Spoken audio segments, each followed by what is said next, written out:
ai yaron duk soyayya ta zama wahala in ba ka da kuɗi mata ba samun damar kula ka. Wallahi tallahi yaro ni a yanzu duk mutum da ta zo wucewa wallahi na kula ta. A'a dai kai akwai ta yarinya take yawan wucewa da take zuwa makaranta ko na ga Allah ya tana wucewa wallahi na kula ta.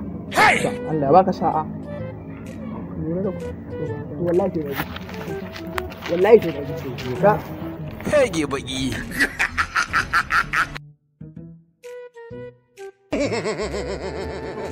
Assalamu alaikum. Bai wa Allah da kin dade kina wata tanan lan. Kin dade kina shiga cikin zuciyata ina jin soyayya a zuciyata na kasa daurewa. Dole na fito na bayyana miki din soyayya da nake miki. Saboda haka ne na samu na tare ki yau daya. Dan girman Allah ki taimaka ki a soyayya ta bai wa Allah ne. Hege baki. Kina ji da kai mun kina